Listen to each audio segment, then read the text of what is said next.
Go ahead and subscribe now to get the latest episodes. And if you like this video, give it a thumbs up.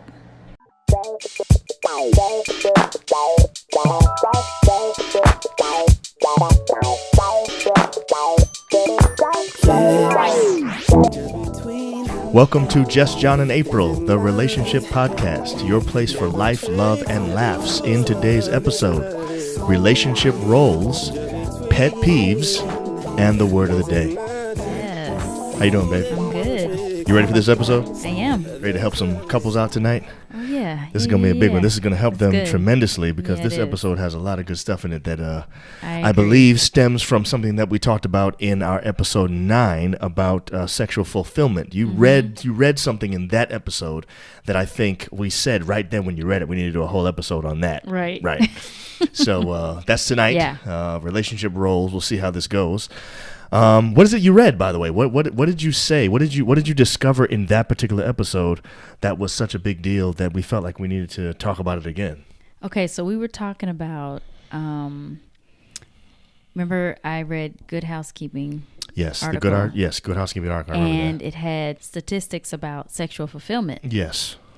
And so we were shocked by this particular one because I asked you what percentage of women would say they have sex to get their husbands to help with housework. And I said like 15% or something like that. And I was like, that's way off. Right. So he was like, oh, that's too much. Right. No, sirree, Bob. It was too low. Way too low. Right. 84% of women say they have sex to get their husband to help with housework. Wow. That's deep. So we got a problem, clearly, that not enough housework is seemingly being done if you have to resort to some kind of other tactic to get it to happen. Right. Yeah. Okay.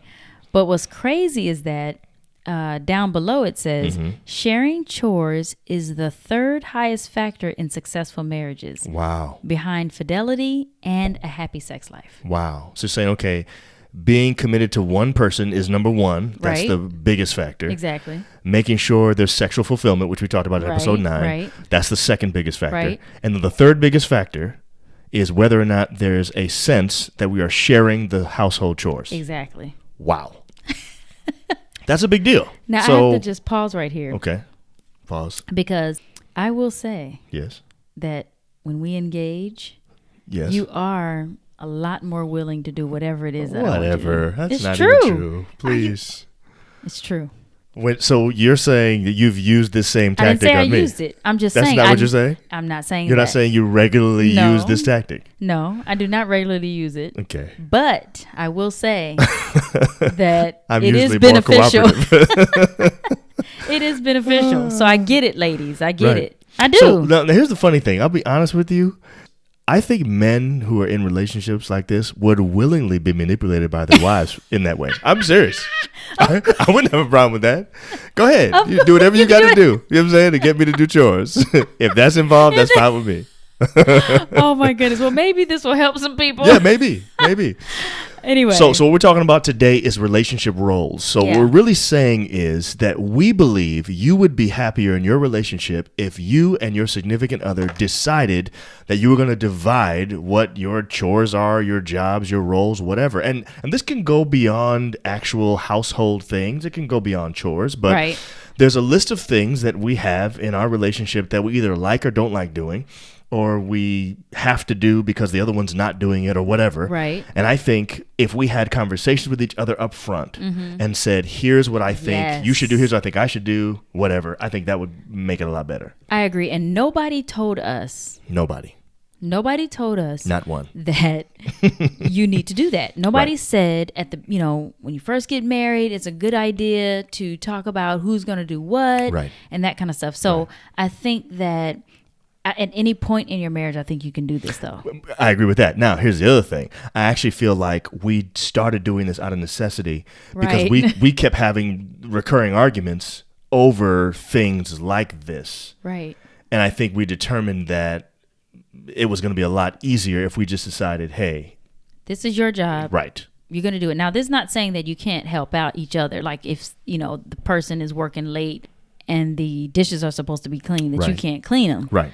But the point is, this is your job, and if it's not done, it's your fault. Right. So there's no pointing fingers. Right. There's no arguing about Right. who should have done it. Right. Because, you said yes to doing that. Now, the thing that I think can be a little sticky is that if you say you're going to do it and then you don't, right, that could bring a whole nother set of arguments. You're right. It has to be that what you say you were going to do, Yes. you actually do it. Okay. Now, I actually think that the way that we determine who does what has a lot to do with that, though. So if people follow these sort of guidelines in how you determine who's going to do what, I think that will determine in some ways whether or not this is something that a person will be willing to do or not willing to do. I don't think the way that this works is the wife just says, you got to start doing this. Right. You know what I'm saying? There needs to be a conversation where you're actually deciding based on some factors who should do what based on certain things. We're going to share that with you in a second. Okay, so let's first start with some of the things that you have to do in the home. Okay. Let's go. Ready? Washing dishes. Okay, washing dishes. Yeah. Clean the kitchen. Washing clothes. Washing clothes. Cooking. Grocery shopping. That's a good one. Helping the kids with homework. That's a good one. That is. Yeah. Vacuuming the house. Cleaning the bathrooms. Who cuts the grass? Cleaning the house. Who takes out the trash? Who keeps the car maintenance up? Right. Maintaining the yard.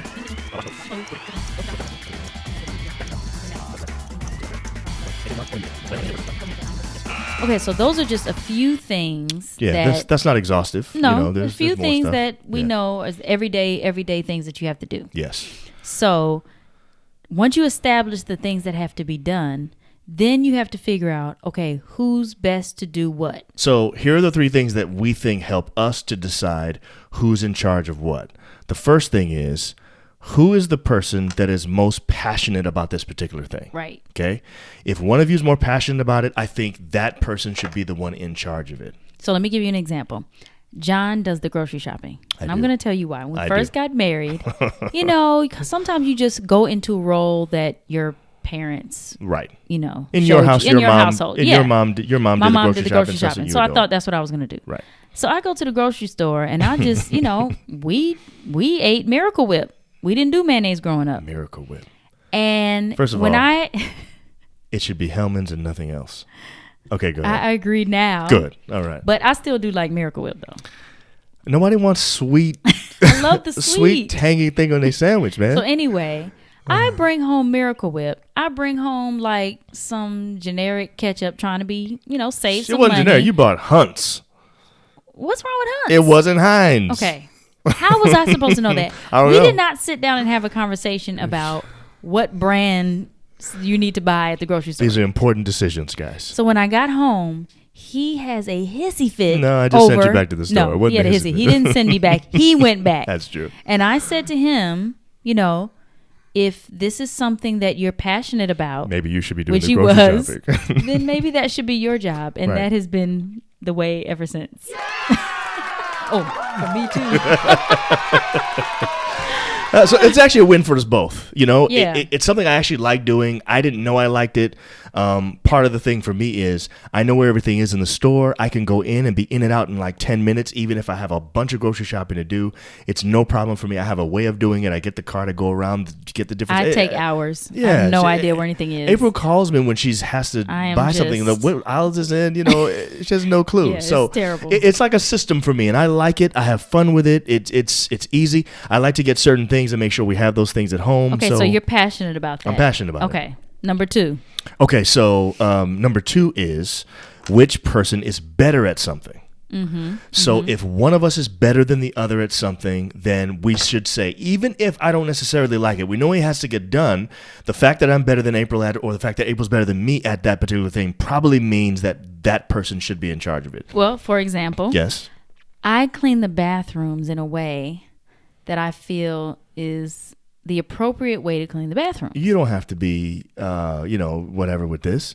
You clean the bathrooms better than me, and it doesn't offend me at all. That's fine. I'm just saying. And I'm not dirty. He's not. It's just that when April cleans the bathroom, you could actually eat off the floor. I'm just saying, when you have, things under the toilet, Yes. On the side, you got to get everything. You got to go down in that. Yes. She's better at it by far. I feel like I'm better at that. Right. So that's why that's my job. Right. Okay. But you actually don't mind doing it either. No, I don't. I don't mind doing it. Yeah. But if I'm gonna be honest with you, if you did it better, I'd be fine, giving it up. Right. Yes. But I'm sure that's true. I know that I like it done a certain way. Right. And so, I mean, I'm better at that than you are. Yes. So, all right. So the third thing kind of ties in with the first two a little bit, but not really. The third thing is whoever's the most particular about how something is done, that person should be the one. That's why he grocery shops. That's also why I wash the dishes. So early on in our marriage, my wife, you mean, I don't know why. That's why the dishwasher washes the dishes. Whatever. I'm the one who loads the dishwasher, whatever you want to call it. The point is, April loads the dishwasher in a way that doesn't really get them all clean because they're kind of all, jumbled up and not really organized. Wow. Sorry, babe. That's true. Anyway, that's just the bottom line. So I'm very particular about it. And here's what happened. April would be the one who's doing the dishes, and I would either stand over her and tell her to do it differently, or once she's done loading the dishwasher, I would reorganize it. And it just didn't make any sense that I'm that particular about it, and yet she's doing it. If I'm that particular about it, I should be doing it myself. Right, because that would actually make me feel bad, because I'm like, okay, I'm doing this for us, especially early on. Right. Right. It made you feel like you couldn't do it right or something like that. Right. And I wasn't trying to be critical. I just had my particular way that I thought it should be done, and she had no problem giving it up. And so I gladly handed it over. Yeah, she cooks. She's the principal cook in the home. Yeah. After she's done cooking, I go in there and I load the dishwasher. Now let's talk about this, because even though I cook, okay, I'm the head of cooking in this house. Right. But I have asked my husband, will you please provide the meals on Thursday and Sunday? So he agreed. Okay, yes. I will take 2 days a week. Yes. And so I know that I can depend on him for those 2 days. Right. So it's not that you have to do it all the time. It's just that she's in charge of it. Yeah, and you have to establish who's going to do what when. Yes. Basically. Now, here's the other benefit of this whole thing. First of all, if nobody has the job, if we haven't determined which one of us is in charge of something, then when something goes wrong or something goes undone, there's really nobody to blame. And so what ends up happening is we argue more with each other about the situation because nobody really had that job description under their title. Right. But once we determine that she's the person who cooks and I'm the person who cleans the dishes, then if the dishes are not clean for 4 days straight, now we know what the problem is. Exactly. There's really no argument. Right. It's, John, how come you haven't done the dishes? We have company coming. We don't even have that conversation. Really, it just happens. You know what I'm saying? Yeah, you don't have to argue about it because it's not necessary. There's no blaming. Right. Yes. And there may be a situation where a spouse may be irritated because it's not done at your timing. Right. The time you want it to be done. True. But I think that you have to be able to control that as well. You have to allow the person who took on this job to do it at his or her own pace and to do it in a way that fits their personality. You can't make them do it the way you would do it. If, in fact, it becomes too hard for you to continue to allow them to do it their way, then maybe you should consider taking it because you're the one who's particular about it. But I would say that you can also establish time limit on stuff. I think you can. You can if you say, agree on it. if you're the one that cleans the kitchen, every night the kitchen needs to be cleaned before we go to bed. Right. Like we know that. Right. Unless the circumstances might be whatever you skip a day, but the next day you clean it. Right. The point is, if it's known up front, every night before bed, the dishes need to be out of the sink. Again, it's an agreement between the two of us that we have in a conversation.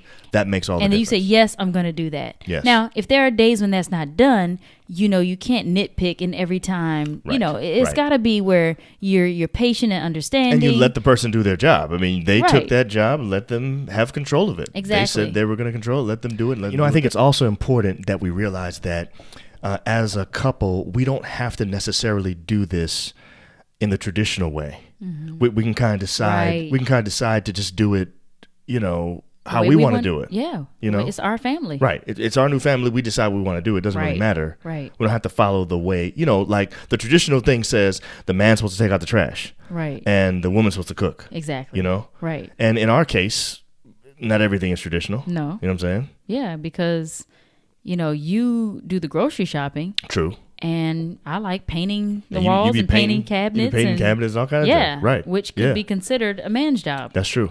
So that is so important because sometimes I think we feel like, man, I have to do it the way that it was done in my home that I was brought up in. Right. Yeah. But, you have to be okay with creating your own family. And doing your own way. And not worried about what other people are going to say about it. Yeah. I actually think that's one of the fun things about marriage and about being in a relationship like we're in is that we get to wipe the slate clean and decide for ourselves how we're going to do it. It's kind of fun to just look at an empty canvas and just paint what we want to paint. Yeah. And it doesn't have to be the way somebody else has looked. Exactly.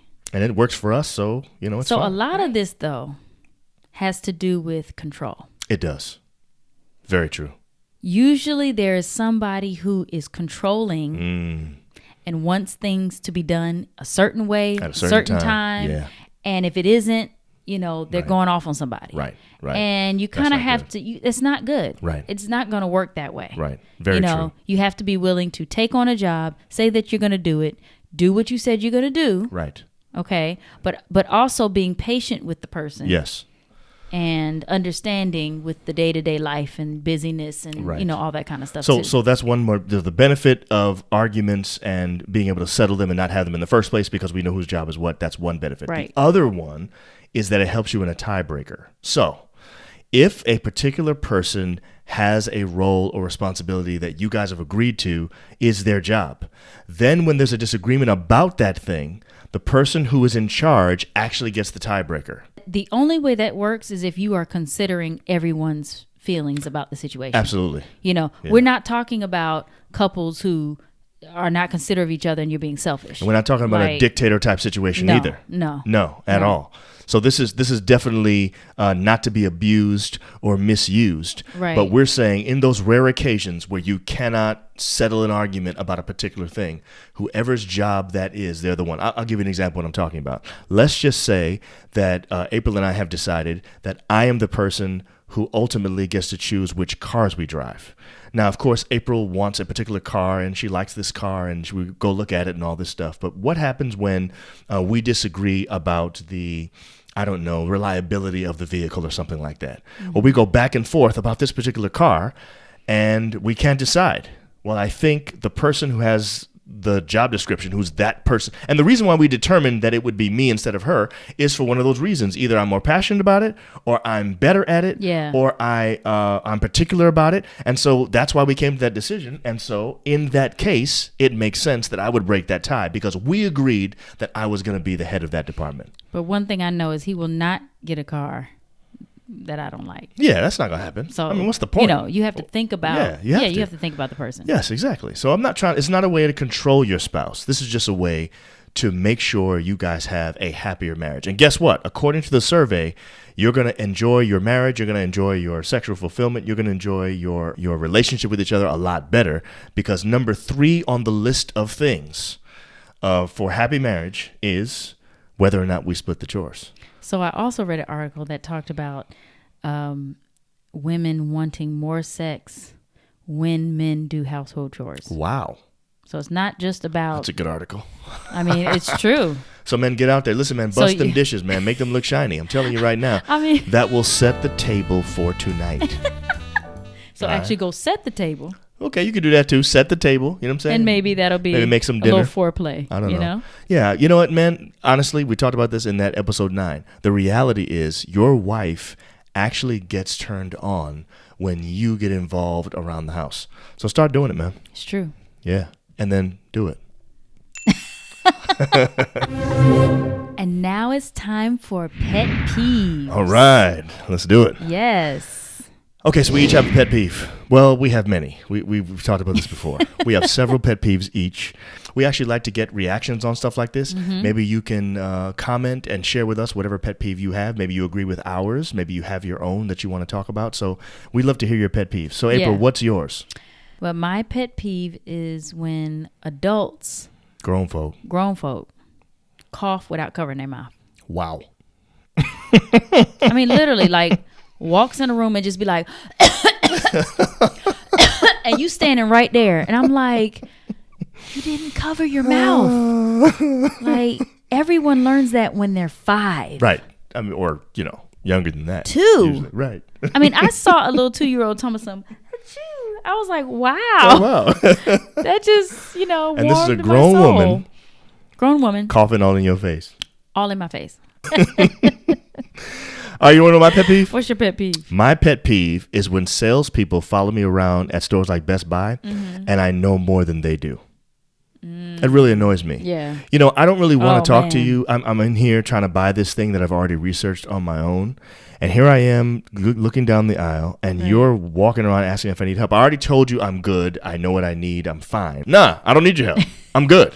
I know more about this product than you do. And I'm coming in to get what I want and leaving. Let me just get up and go. Now, here's what's funny. I used to work for Circuit City back in the day. You remember that? The difference between Circuit City and Best Buy at that time, everything was about the salesperson trying to get other people to buy stuff. Yeah. Best Buy was the place where you could go and they would leave you alone. Right. And so I actually liked shopping back then at the store that I didn't even work at. Right. So that they would leave me alone. Now these days, man, these guys don't leave me alone. You know what I'm saying? I'm not even going to tell you what happened to me at Best Buy the last time I went.